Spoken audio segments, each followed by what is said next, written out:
मुल्क में ऐसी एक फिल्म लिख दी होती तो कम से कम आपकी 2 जनरेशन तो सिक्योर्ड हो चुकी होती। खैर वहाँ से ये लड़ाई शुरू हुई और हम लोग यहाँ आए और लकली हमको जावेद साहब मिले और जावेद साहब ने जिस तरह से लड़ाई लड़ी है, मुझे लगता है कि हिस्ट्री में अगर किसी का नाम अब दर्ज होना चाहिए तो जावेद साहब का नाम जरूर होना चाहिए, क्योंकि इससे पहले साहिद साहब ने लड़ाई लड़ी थी। अब राइटर और म्यूजिक डायरेक्टर का नाम रेडियो पे नहीं आता था। उसके बाद मुझे लगता है राइटर और म्यूजिक डायरेक्टर के हक के लिए अगर किसी राइटर ने इतनी बड़ी लड़ाई लड़ी है तो उसके लिए मैं जावेद साहब का बहुत बहुत शुक्रिया अदा करना चाहता हूँ और हम लोग इनके जिंदगी भर इनके एहसानमंद रहेंगे। अरे प्लीज। और ये जब बात मेरे तक आई और मैंने IPRS में जाके उनसे ये बात कही तो मुझसे कई बार कहा गया कि समीर जी आप इस लड़ाई में मत शामिल होइए, ये एक पेपर छोटा सा, इसको साइन कर दीजिए, आपका बहुत पैसा आपको मिल जाएगा। और जब मैंने उस बात से इनकार किया तो खैर सबको पता है हम लोगों को जिस तरह से काम से निकाला गया, जिस तरह से काम से काटा गया था, अलग बात है। फाइनली ये हुआ कि एक दिन मैंने फोन किया और उनसे मैंने ये रिक्वेस्ट की कि अच्छा मेरा पैसा दो या न दो, एटलीस्ट मुझे बता तो दो कि मेरा पैसा कितना है IPRS में।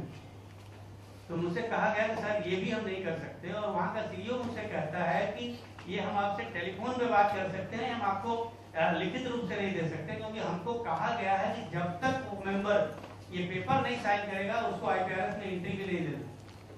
तो इन तमाम तरह के उलझनों से हम इतने दिनों से लड़ रहे हैं। ये हमारा सौभाग्य है कि हमको ये जजमेंट जो आया हाई कोर्ट का, और उसमें मैंने भी इंटरव्यू किया था, मिलिंद, मैं, सारे लोग, और ये हमारे हक में फैसला था। और हम लोग इसीलिए मीडिया से तब से रिक्वेस्ट कर रहे हैं कि मीडिया का सपोर्ट हमको बहुत चाहिए, क्योंकि गवर्नमेंट ने हमको जिस तरह से सपोर्ट किया, जिस तरह से बाकी लोगों ने सपोर्ट किया, अब केवल हम चाहते हैं कि मीडिया इस चीज को जिस तरह हम चाहते हैं, जो सच्चाई है, हम ऐसी कोई बात नहीं चाहते जो गलत है, तो आपका सपोर्ट चाहते हैं और आपका प्यार चाहते हैं। Thank you.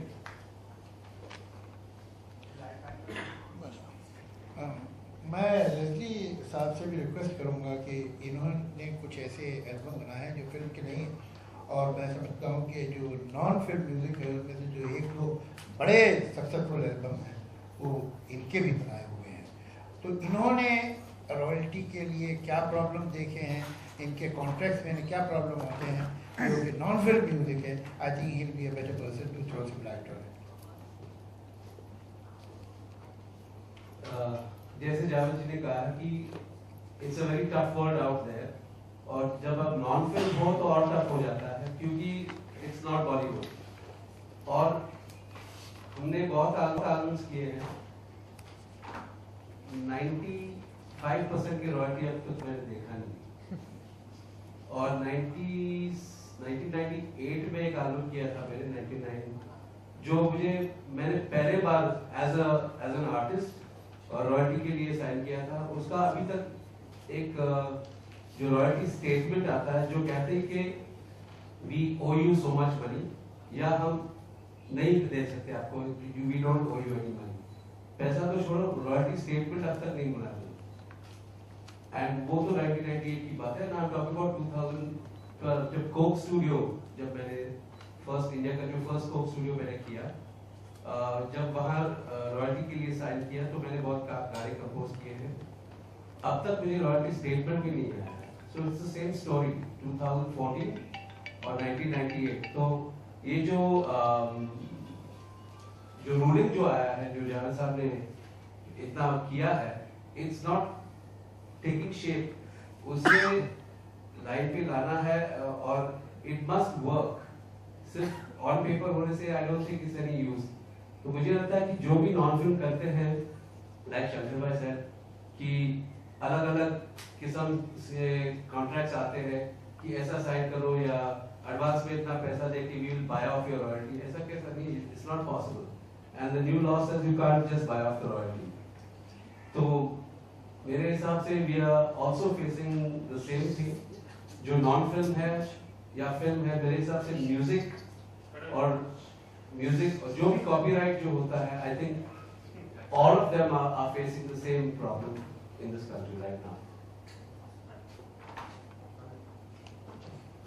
हमने जो पहले अपील भेजी थी सरकार को, उसमें उस अपील पे जो पहला सिग्नेचर था वो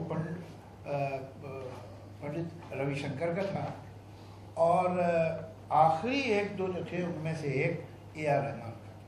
तो आप ये सोच सकते हैं कि जो भारत रत्न है वो, और वो जिसने 2 ऑस्कर जीते हैं वो, अगर वो ये अपील सरकार से कर रहे हैं कि हमारी रॉयल्टी जो है उनको सुरक्षित करवाइए, सेफ करवाइए, इसलिए वो हम तक नहीं पहुंचाती है, तो बाकी का क्या होगा आप खुद ही अंदाज़ा लगा सकते हैं।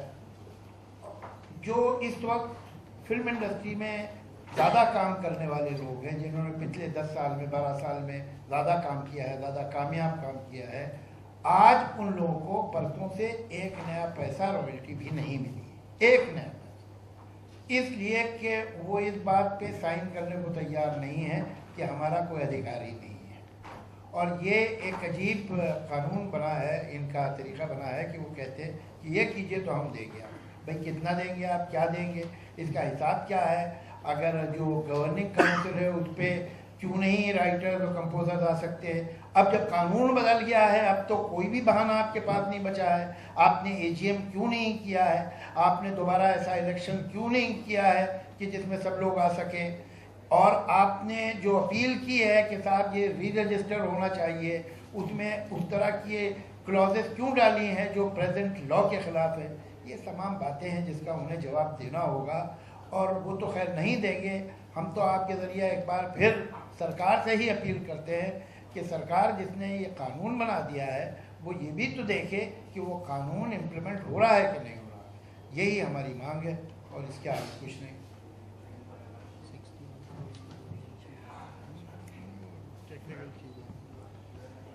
अब आप लोग कुछ पूछना चाहें तो पूछें। Any question? जावेद साहब, आपने अदालत में जाने के लिए सोची? दादागिरी चल रही थी।